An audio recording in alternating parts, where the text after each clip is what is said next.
Hello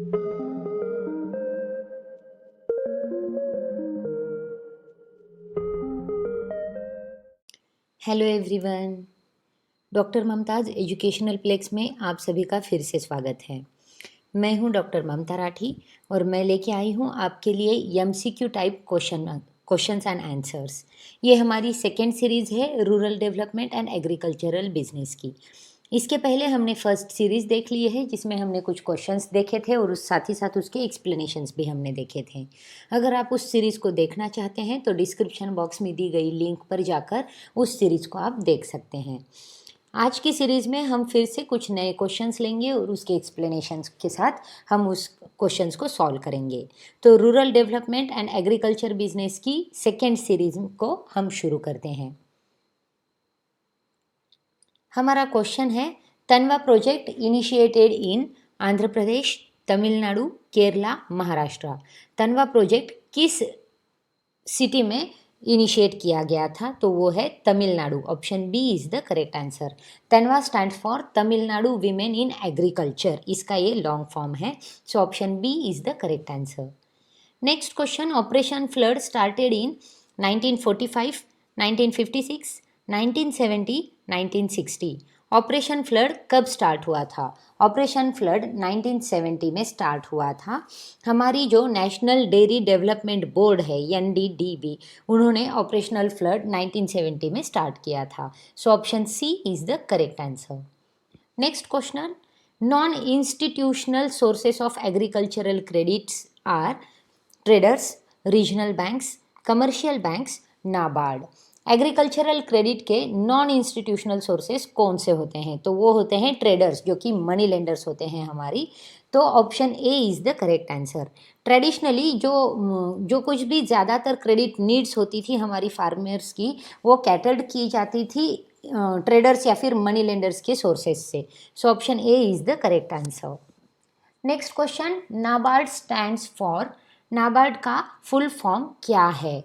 native bank for agriculture and rural development, national bank for agriculture and real development, national bank for agriculture and rural development, native bank for agriculture and real development. तो नाबार्ड का full form है national bank for agriculture and rural development. Option C is the correct answer. NABARD जो है वो एक apex financing agency होती है जो कि हमारी फार्मर्स को क्रेडिट रिलेटेड, यानी कि क्रेडिट को प्रमोशन करने के लिए जो भी इन्वेस्टमेंट एंड प्रोडक्शन क्रेडिट की ज़रूरत होती है उनको प्रोवाइड करती हैं, और साथ ही साथ जो वेरियस डेवलपमेंटल एक्टिविटीज़ होती हैं रूरल एरियाज़ की उन्हें भी करती हैं। So option C is the correct answer. Next, rural population need short term loans for purchasing inputs, for paying old debt, for buying cattle, for buying tractors। Rural population को short term loans किस लिए चाहिए होते हैं? तो option B जो है, हमारे जो ओल्ड डेब्ट्स होते हैं उन डेब्ट्स को पे करने के लिए रूरल जो है वो परचेस शॉर्ट टर्म लोन्स जो हैं वो लेती है। अब शॉर्ट टर्म क्रेडिट जो है वो बेसिकली हमारी परचेस ऑफ इनपुट्स के साथ होता है। So sorry, option A is the correct answer. हमारे जो शॉर्ट टर्म लोन्स होते हैं रूरल पॉपुलेशन इनपुट्स परचेस करने के लिए, जैसे कि सीड्स है, फर्टिलाइजर्स है, इन चीज़ों को परचेस करने के लिए शॉर्ट टर्म लोन्स को लिया जाता है। So option A is the correct answer. हमारा नेक्स्ट क्वेश्चन है, fish production from inland sources contributes about -% to the total fish production and the balance -% from main sector. हमारा जो फिश प्रोडक्शन है inland source का वो contribute करता है कितने परसेंटेज के लिए, और हमारी जो टोटल प्रोडक्शन है उनमें से कितना बैलेंस है जिसके परसेंटेज हैं जो मेन सेक्टर से आते हैं। तो 49% जो है वो इनलैंड सोर्सेस कंट्रीब्यूट करती हैं हमारी to the total fish production के, और जो बैलेंस है 51% का वो मेन सेक्टर से आता है। So option D is the correct answer. India जो है वो एक मेजर सप्लायर है फिश का वर्ल्ड वाइड। तो फिश प्रोडक्शन जो होता है वो इनलैंड सोर्सेज जो कंट्रीब्यूट करते हैं वो 49% से हैं जो टोटल फिश प्रोडक्शन देते हैं, और जो बैलेंस है 51% का वो मेन सेक्टर से आता है। So option D 49-51 is the correct answer. Next question, why it was considered to replace the private money lender by institutional source of credit? The supply of credit was irregular, money lender took advantage of ignorance of the cultivator, all of these, the rate of interest was invariably high. अब हमारे जो कुछ भी private money lenders हैं उनको replace करने की ज़रूरत इंस्टीट्यूशनल सोर्स ऑफ क्रेडिट के लिए क्यों पड़ती है? क्योंकि ये जो मनी लेंडर होते हैं वो क्रेडिट भी इरेगुलर बेसिस पर देते हैं, साथ ही साथ उनका इंटरेस्ट रेट जो होता है वो भी कंसिडरेबली बहुत हाई होता है, और ये जो होते हैं वो रूरल पब्लिक को या फिर कल्टिवेटर्स को जानकारी ना होने की वजह से उसका फ़ायदा भी उठा देते हैं और एडवांटेज भी ले लेते हैं. So option C, all of these is the correct answer. Next question, to ensure sustainable production in the future, we need to promote agriculture farming, non-organic farming, crop farming. Sustainable production को अगर ensure करना है तो future में हमें किस चीज़ को promote करना पड़ेगा? फ्यूचर में हमें ऑर्गेनिक फार्मिंग को प्रमोट करना पड़ेगा, क्योंकि सस्टेनेबल डेवलपमेंट जो है वो एक प्रोसेस है हमारी डेवलपमेंट की, जिसमें हमारे जो एग्जिस्टिंग रिसोर्सेस हैं उन्हें हम यूज़ करते हैं और उनकी जो अवेलेबिलिटी है वो फ्यूचर जनरेशन्स में रहें और वो रिड्यूस ना हो, इसके ऊपर ध्यान देते हैं. So option C, organic farming is the correct answer. Next question, which activity involves assembling, storage, processing, transportation, grading and distribution of different agriculture commodities across the country? Agricultural management, agricultural system, agricultural growth, agricultural marketing. वो कौन सी activity है जिसमें assembling, storage processing, transportation, grading और distribution agriculture की different commodities को across the country करता है, इस एक्टिविटी में आती है, वो होती है एग्रीकल्चरल मार्केटिंग. क्योंकि एग्रीकल्चरल मार्केटिंग में हम जो प्रोडक्ट्स है उसे असेंबल भी करते हैं, स्टोर भी करते हैं, उसको प्रोसेस भी देते हैं, ट्रांसपोर्टेशन में भी आ जाती है, ग्रेडिंग में लाते हैं और उसको डिस्ट्रीब्यूट भी करते हैं हमारी डिफरेंट पार्ट्स में, कंट्री के पार्ट्स में. So option D, agricultural marketing is the correct answer. Agricultural marketing जो है वो एक प्रोसेस है जिसमें हार्वेस्टिंग से लेकर फाइनल सेल तक की सारी प्रोसीजर आ जाती हैं फार्मर्स की. So option D is the correct answer. Next, to regulate the agriculture market following steps were taken except to lessen marketing charges, to ensure fair prices both to producers and consumers, to eliminate illegal charges, to improve infrastructural facilities. हमारी agricultural market को regulate करने के लिए इनमें से कौन से steps लिए जाते हैं? एक्सेप्ट वन, इनमें से एक स्टेप जो है वो इस चीज़ में नहीं आती, यानी कि एग्रीकल्चरल मार्केट को रेगुलेट करने में नहीं आती. वो है option D, improve infrastructure facilities. क्योंकि एग्रीकल्चरल मार्केटिंग जो है वो इन्फर्ड करती हैं हमारे जो सर्विसेज इन्वॉल्व होते हैं एग्रीकल्चरल प्रोडक्ट को मूव करने के लिए, तो उन्हें कवर करने के लिए फार्म से कंज्यूमर तक पहुंचाने के लिए ये यूज़ की जाती हैं. साथ ही साथ इसमें वो एक्टिविटीज़ आती हैं जिनमें कि प्लानिंग प्रोडक्शन आता है, ग्रोइंग आता है, हार्वेस्टिंग आता है, पैकिंग, ट्रांसपोर्ट, ग्रेडिंग आता है, स्टोरेज आती है और एग्रो और फूड प्रोसेसिंग भी आती है. इसमें डिस्ट्रीब्यूशन भी करते हैं, एडवर्टाइजिंग भी करते हैं और सेल्स भी लाते हैं. यानी कि जो मार्केटिंग चार्जेस हैं उन्हें लेसर किया जाता है और जो प्राइसेस है वो बोथ प्रोड्यूसर और कंज्यूमर के लिए फेयर रहे, इसके ऊपर भी ध्यान दिया जाता है और इलीगल चार्जेस को भी एलिमिनेट किया जाता है. So option D is the correct answer. Next, Golden Revolution is related to pisciculture, horticulture, floriculture, none. Golden revolution किसके साथ रिलेट किया जाता है? तो गोल्डन रिवोल्यूशन जो है वो हॉर्टिकल्चर के साथ यूज़ किया जाता है, हॉर्टिकल्चर के लिए ही है ये, क्योंकि हॉर्टिकल्चर जो है वो एमर्ज करता है एक इम्पॉर्टेंट मीन्स हमारी सस्टेनेबल लिविंग के लिए हमारी रूरल एरियाज़ में. So option B is the correct answer. Next question, during operation flood production of milk increase 4-fold, 5-fold, 2-fold, 3-fold. Operation flood के ड्यूरिंग हमारा जो मिल्क का प्रोडक्शन है वो 4-fold में इंक्रीज किया गया था. Option A is the correct answer. Operation flood जो प्रोग्राम है उसमें वाइट रिवोल्यूशन होता है. ये जो है वो national milk grid linking producer को थ्रू आउट इंडिया कंज्यूमर्स के लिए क्रिएट किया जाता है और ओवर 700 टाउन्स एंड सिटीज़ में जो कि ट्रांसफॉर्म किया गया है इंडिया में, और जो मिल्क डिफिशिएंट नेशंस हैं, वर्ल्ड के लार्जेस्ट मिल्क प्रोड्यूसर हैं, उनके लिए ये यूज़ किया जाता है। तो इसमें जो 4-fold इंक्रीज हुआ है, so option A is the correct answer. Next question, following are the institutional sources of agricultural credit except NABARD, money lenders, commercial banks, regional banks. इनमें से कौन से इंस्टीट्यूशनल सोर्सेस हैं हमारी एग्रीकल्चर को क्रेडिट देने के लिए? तो इनमें से नाबार्ड जो है वो भी क्रेडिट देती है, ये इंस्टीट्यूशनल है, एक इंस्टीट्यूशन बनाई गई है गवर्नमेंट के थ्रू। कमर्शियल बैंक्स है, साथ ही साथ रीजनल बैंक्स है। मनी लेंडर्स जो हैं वो प्राइवेट होते हैं और वो किसी एक इंस्टीट्यूशन का हिस्सा नहीं होते। So option B is the correct answer. Money lenders non institutional source है। Next question, which program launched in 2005-2006 for building infrastructure and basic amenities in rural areas? 2005 और 6 में इंफ्रास्ट्रक्चर के बेसिक एमिनिटीज़ को rural areas में build करने के लिए कौन सा प्रोग्राम लाया गया था? India vision 2020, none, economic growth, Bharat Nirman. तो इनमें से जो भारत निर्माण था, जिसमें हमारी इंफ्रास्ट्रक्चर की बेसिक एमिनिटीज़ को रूरल एरियाज़ में बिल्ड करने का काम करने के लिए ये योजना लाई गई थी। सो option D is the correct answer. ये एक टाइम बाउंड बिजनेस प्लान था जिसमें हमारी रूरल इंफ्रास्ट्रक्चर पर एक्शन लिया गया था। Option D is the correct answer. Next question, after the initiation of reforms the growth rate of agricultural sector accelerated by 5 to 6%, accelerated by 2 to 3%, decelerated by 5 to 6%, decelerated by 2 to 3%। अब जो initiation किए गए थे हमारी growth rate को लेकर, agricultural sector में जो रिफॉर्म किए गए थे उससे डिसेलरेशन हुआ है 2 to 3% का। अब जो इंसेप्शन है हमारी इकोनॉमिक रिफॉर्म्स का, यानी कि इंडियन इकोनॉमी ने हमारे पास एक रिमार्केबल रेट ऑफ ग्रोथ को अचीव किया है। अब ये जो एक फैंटाबुलस परफॉर्मेंस है वो एक लार्ज एक्सटेंट में ड्राइव किया गया था सर्विस सेक्टर में, जिसमें कि इम्प्रूवमेंट देखे गए थे सेकेंडरी सेक्टर में।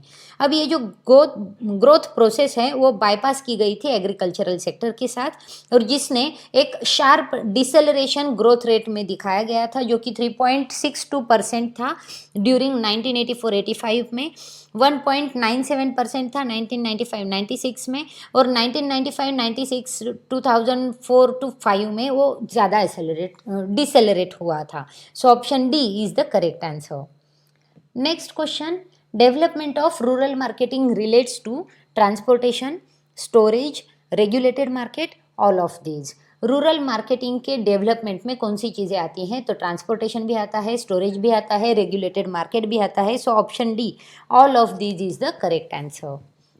Next question, tuber crops, medicinal and aromatic plants, spices and plantation crops are examples of flower crops, horticultural crops, fruit crops, agricultural crops.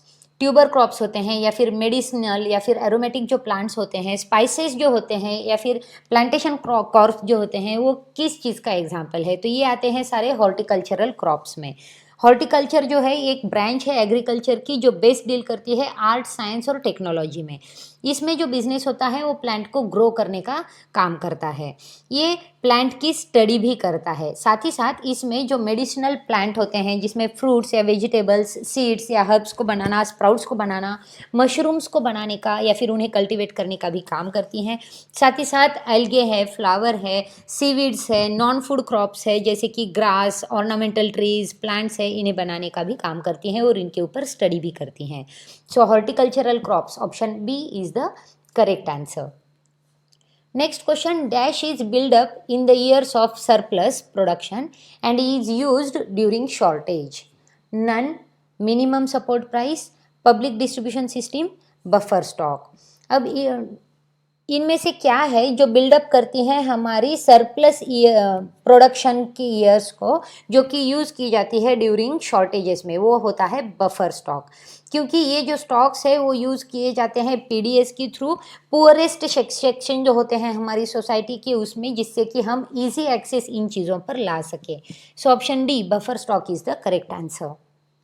Next question, MSP announced dash the sowing season, after, before, none, at the time of. NSP जो है वो sowing season के before announce की जाती है। So option B is the correct answer. अब ये जो मिनिमम सपोर्ट प्राइसेस है वो अनाउंस किए जाते हैं government of India at the beginning of sowing season, और वो भी सर्टेन क्रॉप्स के लिए, जिसके ऊपर जो कुछ रिकमेंडेशंस होते हैं हमारी commission of agricultural cost and prices के, उनके रिकमेंडेशन के बेसिस पर ही इसे अनाउंस किया जाता है। So option B before is the correct answer. Next question, to minimize the fluctuations in the prices, government announced the following: minimum agriculture price, minimum support prices, all of these minimum production price। अब हमारे जो fluctuations होते हैं prices में जो government announce करती है उसे मिनिमाइज करने के लिए मिनिमम सपोर्ट प्राइसेस का हम हेल्प करते हैं। एमएसपी पॉलिसी जो होती है वो एक इम्पॉर्टेंट स्टेप लेती है गवर्नमेंट को एग्रीकल्चरल मार्केटिंग सिस्टम को इम्प्रूव करने के लिए और इनिशिएट करने के लिए। So option B minimum support prices is the correct answer. Next question, MSP are determined with the recommendation of the Commission for Agricultural Cost and Prices, Aggregated Cost and Prices, Agricultural Cost and Production, Agricultural Consumption and Prices। MSP जो है वो determine करती हैं हमारे जो commission होते हैं उनके रिकमेंडेशंस के साथ हमारी एग्रीकल्चरल कॉस्ट एंड प्राइसेस को, क्योंकि एमएसपी जो होते हैं उसमें गवर्नमेंट डिसाइड करती हैं हमारी सपोर्ट प्राइसेस को वेरियस एग्रीकल्चरल कमोडिटीज़ के लिए, और वो भी हमारे जो commission for agricultural cost and prices हैं उनकी रिकमेंडेशन को बेसिस रखते हुए। So option A is the correct answer. Next question, why is there a need of diversification? It provide productive sustainable livelihood, option to rural people, none, both, reduce risk from agricultural sector. अब diversification की need किस लिए होती है? तो diversification की जो need है वो प्रोडक्टिव सस्टेनेबल लाइवलीहुड के ऑप्शन जो रूरल पीपल को मिल रहे हैं उसके लिए भी होती है, और साथ ही साथ एग्रीकल्चरल सेक्टर में आने वाली जो रिस्क है उन्हें रिड्यूस करने के लिए भी होती है। So option C both is the correct answer. Next, diversification जो होती है वो एक की होता है हमारी फूड सिक्योरिटी को अचीव करने का, साथ ही साथ हमारी ह्यूमन न्यूट्रिशन को इम्प्रूव करने का और हमारी रूरल एम्प्लॉयमेंट को इंक्रीज करने का। Next question, what is rural development? Economic and legal upliftment of rural areas, economic and political upliftment of rural areas, economic and social upliftment of rural areas, economic and technical upliftment of rural areas. Rural development जो है जिसमें economic और social upliftment होता है rural areas का। So option C is the correct answer. Next question, agricultural diversification means minor proportion of the decreasing labor force in the industrial sector needs to find alternate employment opportunities in other non-farm sectors. Option B, major proportion of the decreasing labor force in the agriculture sector needs to find alternate employment opportunities in other non-farm sectors. Option C, none. Option D, major proportion of the increasing labor force in the agricultural sector needs to find alternate employment opportunities in other non-farm items। Agricultural diversification जो है उसमें एक major proportion जो है जो increasing labour force agricultural sector में आते हैं उन्हें अल्टरनेट करती हैं एम्प्लॉयमेंट अपॉर्चुनिटीज़ में जो कि नॉन फार्म सेक्टर्स में आते हैं। So option D is the correct answer. Next question, golden revolution is related to horticulture. Golden revolution जो है वो हॉर्टिकल्चर के साथ रिलेट करता है। So option C is the correct answer. Next question, तनवा प्रोजेक्ट इज फॉर वीमेन। तनवा तमिलनाडु, जो तमिलनाडु में प्रोजेक्ट इनिशिएट किया गया था और वीमेन एग्रीकल्चर इसके लिए किया गया था, तो ये वीमेन के साथ वीमेन के लिए ही बनाया गया प्रोजेक्ट है। Option C is the correct answer. Next, operation flood is related to milk cooperatives. Option B, milk cooperatives के लिए ही ऑपरेशन फ्लड जो है वो क्रिएट किया गया था। So option B is the correct answer. Next question, the period between 1991 to 2003 is called as blue revolution, white revolution, green revolution, golden revolution. 1991 से 2003 का जो पीरियड था उसे गोल्डन रिवोल्यूशन के नाम से जाना जाता है। Option D is the correct answer. Next question, operation flood started in 1960, 1945, 1966, 1956। Operational flood जो है वो 1966 में स्टार्ट किया गया था। Option C is the correct answer. Next question, during operational flood production of milk increases 5-fold, 2-fold, 4-fold, 3-fold। Option C 4-fold is the correct answer. Next question, यहाँ पर हमारी ये सेकेंड सीरीज जो है वो हमारी कंप्लीट हो जाती है। अब तक हमने 2 सीरीज देख ली है, रूरल डेवलपमेंट और एग्रीकल्चर बिजनेस की। इसके साथ ही हम और एक सीरीज लेकर आएंगे सेम सब्जेक्ट पर, जिसमें हम और कई हमारी क्वेश्चंस जो एमसीक्यू टाइप क्वेश्चंस है उन्हें पढ़ेंगे। तो तब तक के लिए देखते रहिए, शेयर करते रहिए। बहुत जल्द मिलेंगे हमारी नेक्स्ट सीरीज में। Thank you.